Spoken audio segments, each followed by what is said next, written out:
only the media that can help us to extend it beyond even the boundaries of the Gambia. So we are always pleased to have you around anytime we call you or anytime you want to talk to us on issues that you want clarification. And we are grateful.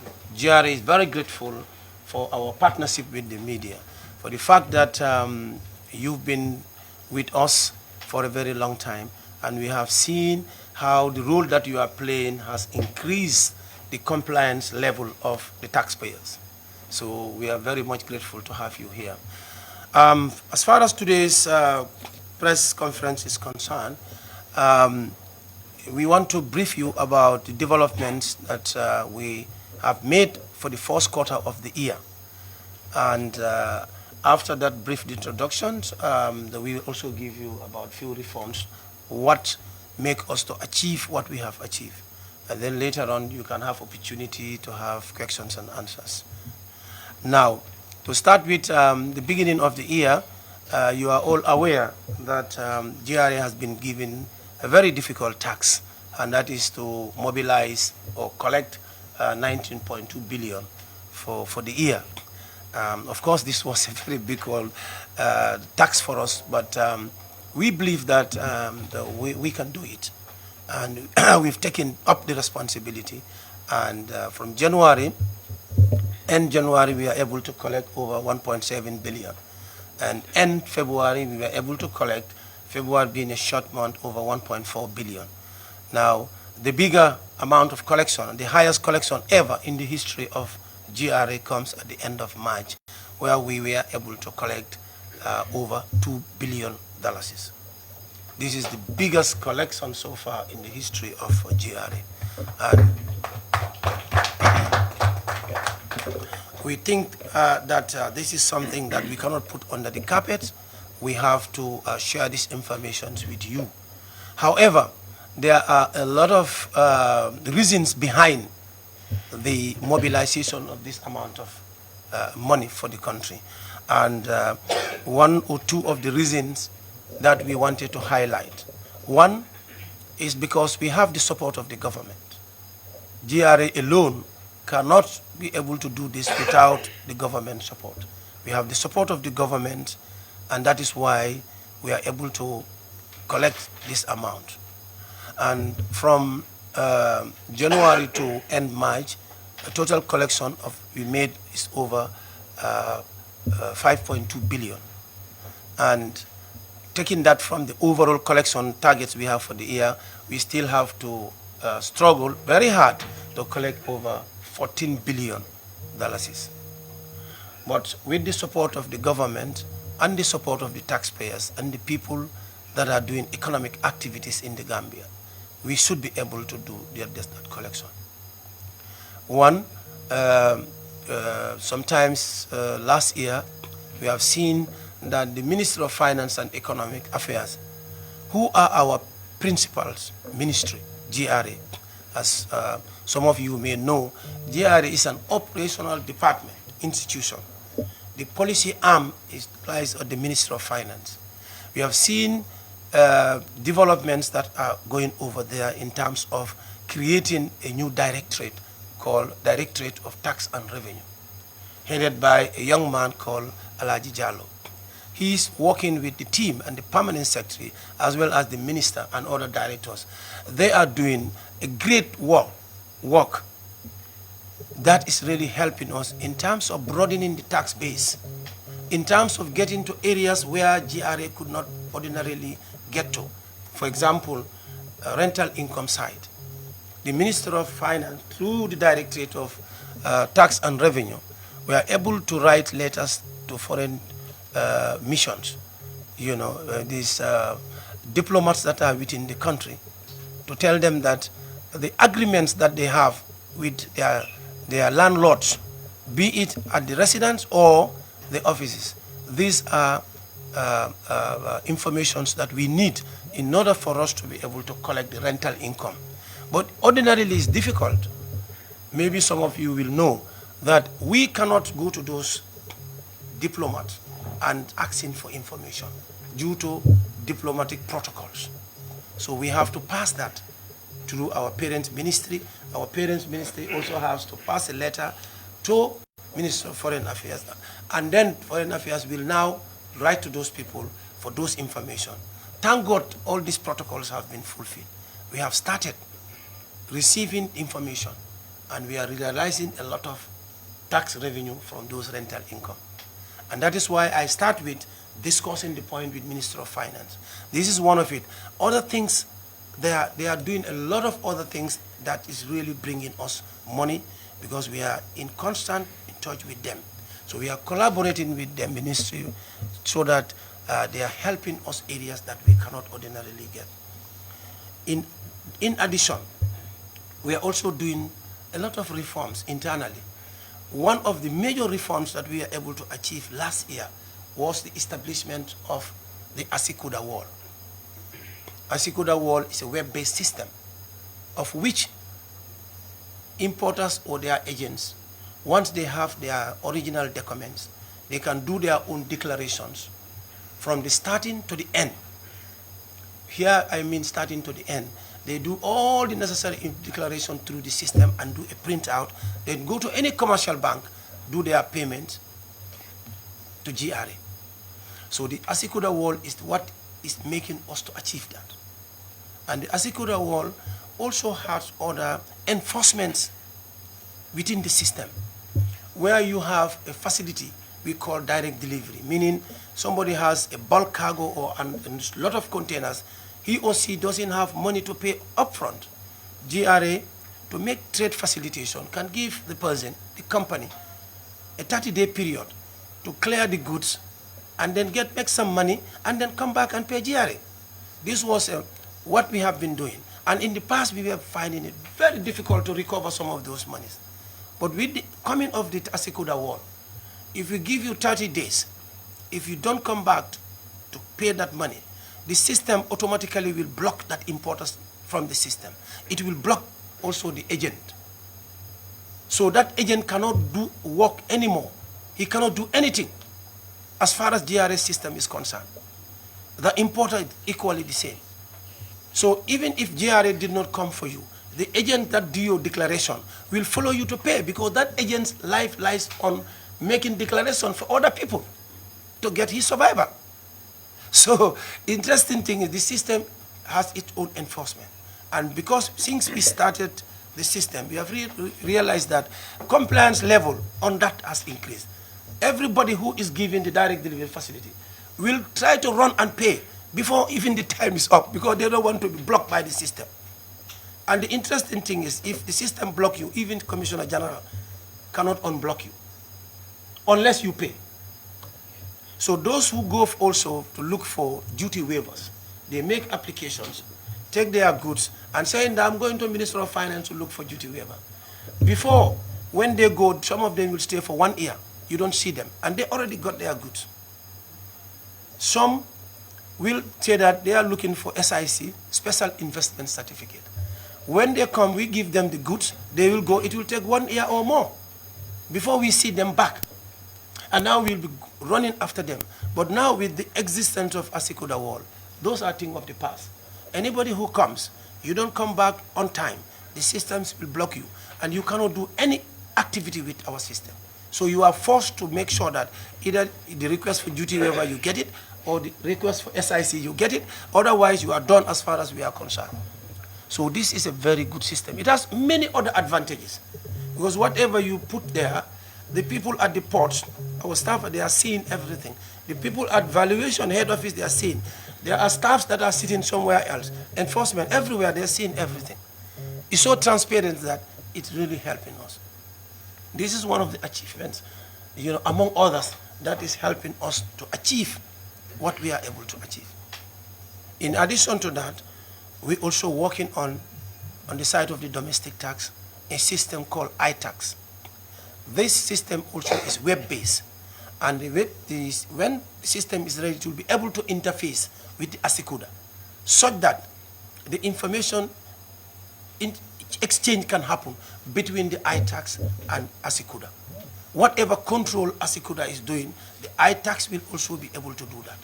And we will also be able to enjoy what we call the e-services, whether it's e-payment, e-filing, and all the e's that are related to the system. So this is another area that we are working very hard. And inshallah, we should be able to achieve that also. Further to that, we also have some companies that we are working with on the role of PPP arrangement. And one among them is the single window company. You have all seen in the past, latter part of the 2023, what the single window brought us. The e-tracking system. The e-tracking system is helping the institution so that it's controlling almost everything that is coming into this country. We used to have a lot of problems, vehicles coming in and going out from the ports, going to the ports, going out to the border, going out from the depot, but now all that is a thing of the past. We have geofence all these areas to a point that any vehicle that is coming from Senegal's end and you are passing through the approved route, a device is put on the vehicle, and we have monitoring centers at GRA. 24/7 people are there watching. We have another monitoring center in Serekunda at Single Ubindo.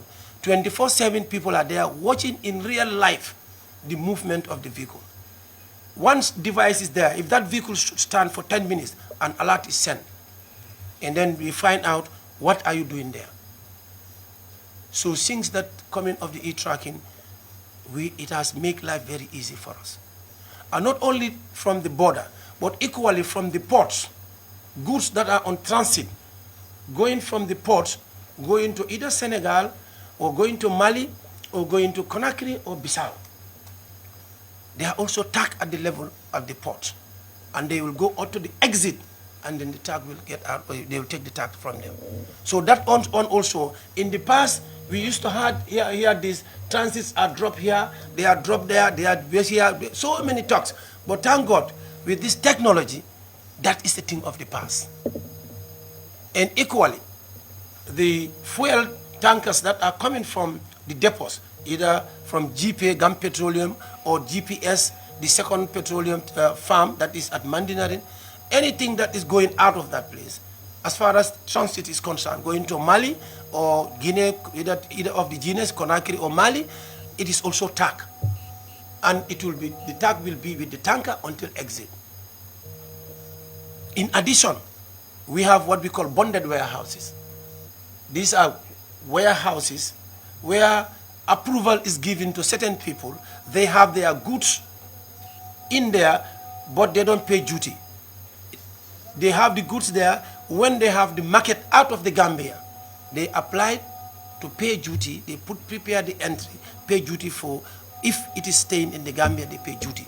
If they have market outside of the Gambia, they prepare a transit entry. So once they prepare transit, when those goods are going to, they are tagged, and then the vehicle will go on a no escort.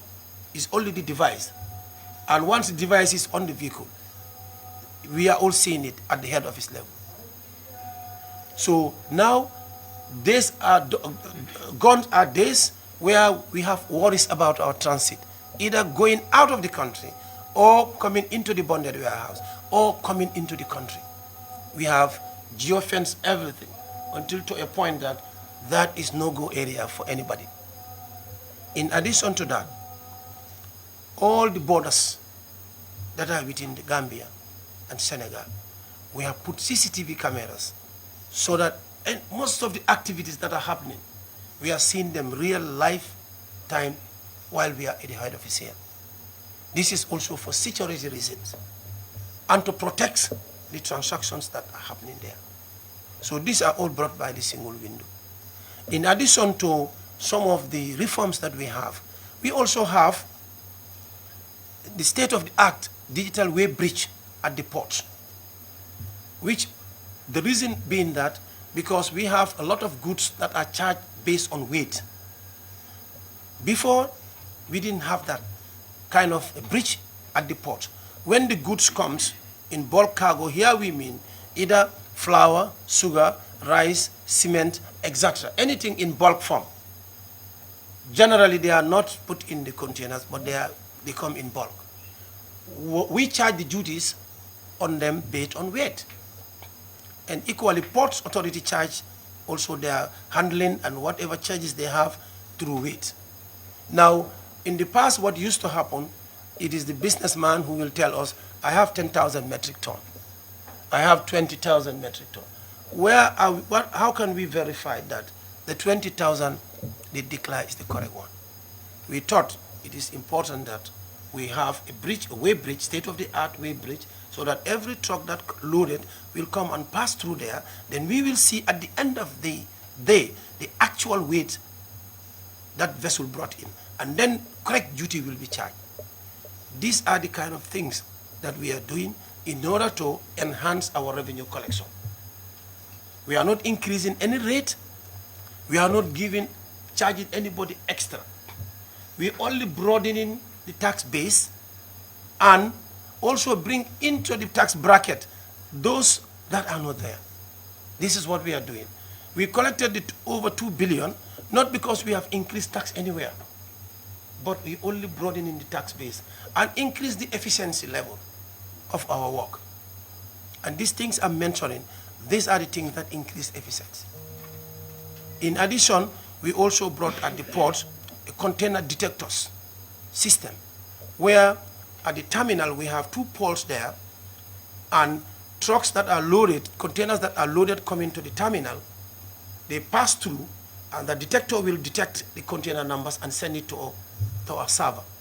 So that every vessel, the number of containers that you discharge, we know by the time the vessel finishes discharging.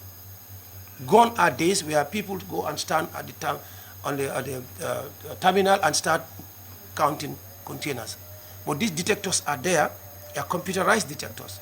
If containers pass them, they take the number and send it to our server. We believe that we have to revolutionize the way we do our work. And that is we can only do that through digitalization and bringing computer systems into our work. We're creating a platform which is going to be the second phase of SICPA, a platform that will allow government departments, other institutions, including GPA, shipping agencies, clearing agencies, to have a direct contact in the system, where when you have your goods and you need to go to shipping agency, you don't need to go, you go through that platform. And that is why it is called single window, so that everybody will go through that. You'll have a password and go through. Whatever you need to do, physically, what you do in your office, now you do it through the system. And then once you are done, you just click and pass it to another person. This is what we are trying to achieve as a country. As a country, we always want to look best practices that are happening in other countries. We try to bring it to our country, because we also want to be among countries that have best practices. Rwanda is Rwanda because of the people that are in Rwanda. Rwanda is Rwanda because they embrace technology. Rwanda is Rwanda because people accept the reforms that are happening there. Reforms are difficult.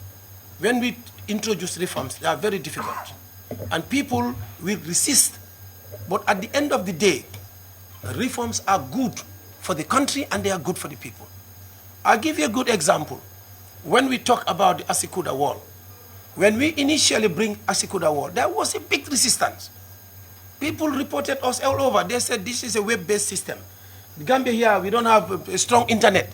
So how can we have a system that is driven on internet? But anytime I got those kind of information, I said, give us time. We just starting. Give us 3 months and see whether we will be able to do it or not.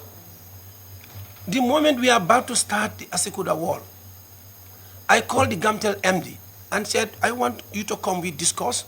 We want to sign a contract with you so that you provide the fiber optic system to all GRA stations in the country. Of course, the MD was very cooperative and his staffs. We signed a contract and they started the work. They connected all our border stations with fiber optics. Now, the internet issue is history now. The system is up and running and it's doing a wonderful work. Those who are criticizing the system are the people who now love the system more, because even at your home, your comfort zone, you can have your laptop, You can have your desktop. They install the system. You come and do all the work there without going out. So sometimes when reforms comes, people have to give it a chance and see what would be the end results of the reforms. But you know, anything we bring, people will start saying, no, no, this cannot work. It's working in other countries. And there are human beings living there. Gambia here, we have human beings. If it works in Rwanda, it can work here. If it works in Uganda, it can work here. If it works in Kenya, it can work here. If it works in Ghana, it can work here. If it works in Sierra Leone, it can work here. So the information to the public is we must embrace reforms. Reforms are things that we need to do in order to change the face of our country. We have a lot of things that are coming through single window. But we have another PPP company called SIGPA. SIGPA came in and we had a partnership with them in terms of PPP. And the PPP arrangement was an open tender through Ministry of Finance. I heard some people talking about SIGPA. They have no idea how the system came into here. They have no idea. They're just talking. This was an open tender conducted by Ministry of Finance as a head and other ministries, including GRA, Ports Authority, President's Office, all over, GPA and GPA and GPPA, etc., etc. Finally, at the end of the tender, SIGPA won it. And SIGPA, within their contract, they have 3 components, that reforms that they want to bring into the country. And we believe these reforms are happening in other countries. And they are working there. Why not Gambia? We believe that if we want development, these systems have to stay. And they will bring a lot of changes. One of them is tax stamp. Maybe to the ordinary understanding of general public. What is a tax stamp? A tax stamp is a stamp that manufacturers and people dealing with excisable goods have to buy and make sure that it is put in their product.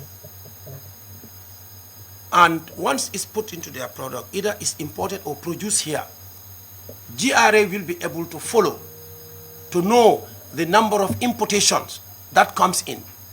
If it is production, we will be able to know the amount that they produce in their factories. And we will be able to charge them based on the amount they produce. This is transparency. This is transparency for both sides. We are not saying we're going to charge them anything extra. Whatever little fee they pay on that, fee they pay for that stamp, the PPP contract is based on that. The PPP company is getting their fees from it, and government is also getting the fee from that. So it's a very simple arithmetic, and it is happening in other countries. And it's going to happen here. As we speak, we have a sample here. The tax stamp is there. Maybe some of you can even check those. This is from Gambega. Gambega has, we must commend them. They have started ordering the stamps, and they have started using it on their products. It's here for you to see. GMC also have started, the flour mill company, and other companies that are already there. So we need to be serious in our business. What used to happen in the past? Interesting. The factories that are producing, either soft drink, canned drink, water, whatever they are producing, we charge them excise tax. Excise tax is not a new tax that we introduced. It has been here forever. But how do we charge know the quantity? Just like the way bridge at the port. Excise tax also is the factories who tell us, oh, this month I produce 5,000 cartons, and it's costing this. So we charge the excise tax based on that amount that is given to us. We have a percentage, some of them 5%. It's only few that are more than 5%. So this is how we have been working with them. It's like they give us the information. We have nowhere to verify the correctness of that information. And that is why we come up with tax stamp. So that when you buy it, because anything that goes to the market will have a stamp, then we'll know the quantity. Because we know how much you bought, what quantity you bought from SIGPA. So we know that, and definitely we will have an idea of your production level. So then GRA will also, or the government will also have their fair share of the tax, which we believe is very transparent. There shouldn't be any issue on that. Second phase of SIGPA is the fuel marking. The fuel marking, again, we have two depots. All the fuels that comes into this country, they find themselves at Mandinari, either of the depots. They are all dumped there. But the understanding we have in general is there are also some tankers that will come and stay in the deep sea. And they wait until night time.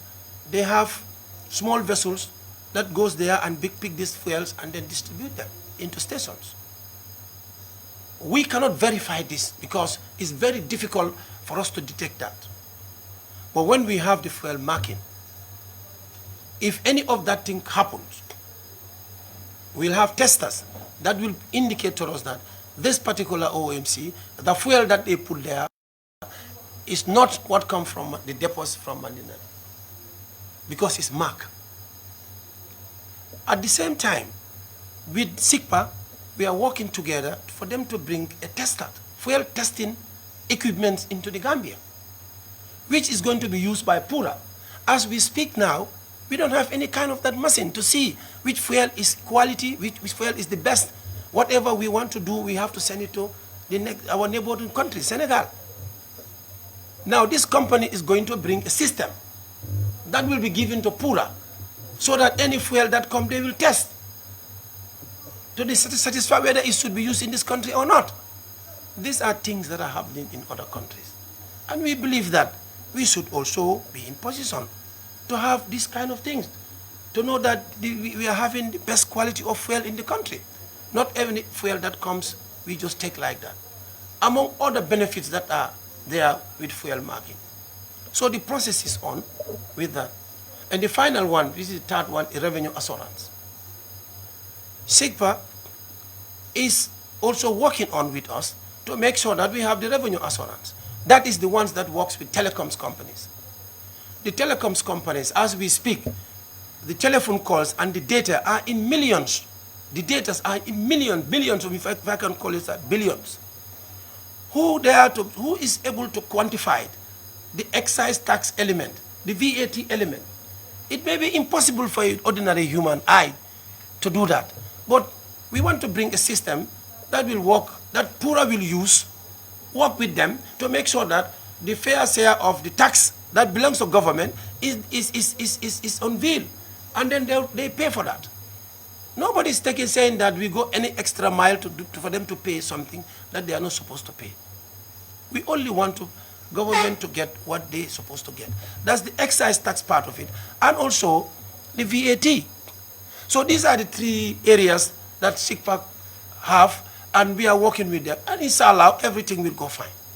For the resistance and the noise and other things, we are used to that. Any project that we bring, before people realize, they make noise. But at the end of the day, when they realize that this is good for them, they embrace it. And in fact, they love it more than us. They love it more than us. So for me, I am convinced that all will be fine with all these projects that we are doing. And to be quite frank, if we want to develop as a country, we have to embrace change, and the change in terms of reforms. We cannot be doing things as it used to be in the past. We cannot. We have to bring some things, in terms of system, to be able to, increase efficiency in our work. And that's technology. And we must work with partners to be able to achieve that. Well, we cannot say that we just have to remain calm. Everything how it is, has to go. If everything remains the same, then GRA will not be able to collect the revenue that we are collecting. Because we are doing a lot of changes. Not forgetting developing the human resources capacity for staffs.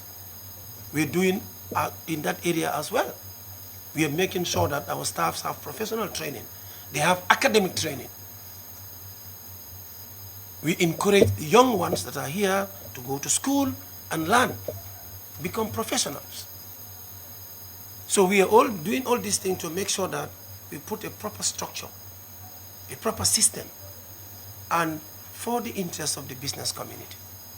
Because at the end of the day, everything that we are doing is just to bring transparency, efficiency, and trade facilitation. So this is what we are up to. So we thought we should just brief this press about it, and that you know exactly for the first quarter of the year, this is what activities that we have done, and inshallah our relationship with you will continue. We have more developments that are coming. We have more developments that are coming. Among them will be a software on rental income. We've also have a software on rental income collection, which very soon we are going to start, and then you'll see how that is also going to have impact as far as our revenue collection is concerned. Because every aspect of our collection, we want to push it to technology. We want to leave things by doing manual, because people have passed that level. If you want progress and efficiency, you have to embrace technology. And that is what GRA is doing. Everything we are doing, we want to embrace technology. We want to use technology. We want to thank our partners, the taxpayers more especially. They are very helpful. The compliance level has gone up. We also want to thank the president and the government in general because of the support they are giving us. You all know that every year, around end of February, March, we organize a taxpayers award. And His Excellency, the President, is always the chief patron who comes, be in the high table with the highest taxpayer for the previous year. So this also has increased the compliance level, because as we speak, everybody is trying to be the highest taxpayer. All businesses are trying to pay so that they can also have award. We have gone to a point where now we are thinking of moving the venue from Kairaba, because we realize that Kairaba is now small for that program. So we are now thinking of where should we go to help such a program, because it's like every taxpayer wants to come and attend that program. It becomes one of the programs in a year that the president attend, that the number of people, the last program, we thank God the president came on time. So half of the people were out, they couldn't enter. As protocol call it, once the president comes, the door is closed. So we are praying that the president should even come quicker, because otherwise we cannot accommodate the people inside. So the taxpayer education, the award night also has really helped us in terms of compliance. Not forgetting you, the media. You're also helping to spread our work, and to spread our work all over where we cannot ordinarily be. So we also want to thank you very much for that very important role the media is playing as far as information is concerned. So we will continue to have partnership with you. But for GRA, our reforms, we'll continue doing that. We'll continue bringing more and more reforms into this country. Not long ago, we brought in the state-of-the-art scanner, that you cannot have that kind of scanner anywhere in West Africa. I have traveled most of the countries, even in East Africa. We went on study tours in most of the countries, and I have seen the kind of machines, scanning machines they have. The one we have here, you can rarely see it any other country within the sub-region. So whatever we are bringing here, we are bringing the best. We don't want to go into any substandard thing. Everything we bring in here as a reform is the best. And we believe that Gambia can also become a center where people will be coming over here for study tour. This is what we want, like Rwanda. We know that everybody wants to go to Rwanda for study tour, to see what they are doing. And now Rwanda is even charging $11,000 for you to visit their country. Can you imagine? They charge you just for you to visit there for study tour, $11,000. Now, we are heading towards there. We want to make Gambia another Rwanda. We want to make Gambia such that people will be coming from other countries to come and see. We have our sisters Senegalese who were here a few months ago, and they were surprised the kind of developments we are doing here. some of the people from Nigeria, they came here for study tour. Just to name few to you, that we have also started countries coming to Gambia for study tour. But I'm sure there will become a time, once we make sure that we increase our reforms, there will become a time Gambia will also charge people for coming to Gambia for a study tour. You know? That is going to happen very soon, inshallah. We all have to work together as a team and support each other. We have no other country but the Gambia. And we have to believe in ourselves and make sure that we concentrate on domestic revenue mobilization, because that's the way forward. When we have our own money, you know, nobody's going to tell us how to spend our money. And to get that, we have to believe in ourselves. And to do that, we have to work as a team so that we can achieve whatever needs to be achieved as far as the country is concerned. So I want to thank you very much for the time. And probably at this point in time, we can allow the floor, open the floor, so that those who want to ask one or two questions, ranging from finance and accounting department, where you have series of ACC holders who are specialized in only collecting the revenue and managing banking. In the past, that wasn't happening. You'll have a domestic tax officer who is an accountant, IT person, HR person, and everything. Custom officer in a station, he is everything. He's the IT guy, he is the tax assess, he assesses the tax, he bank the tax, he is the accountant. But now when GRA come, that it becomes a thing of the past. You go to an officer, you have either the custom officer or you have the domestic tax officer. He only does the assessment. The collection, the auditing, the IT is all different departments within GRA. So you have the finance and accounting department, you have internal audit, you have HR and admin, you have technical services, you have legal department. We have enterprise reform and modernization / IT department. We have all these other departments that are there to specialize in various areas of work. So like he was asking about taxpayer education, under technical service department, we have the taxpayer education unit, which is headed by no other person than our able Matinjai Senghor. She is the one who is heading that. And you have seen that through her, we have also conducted a lot of seminars with tertiary institutions. We go through provinces, try to see opinion leaders in the provinces, in the greater Banjul areas, and we organize seminars with even the Network of Finance Tax Reporters and many other institutions. So, like he said, we will continue to do that.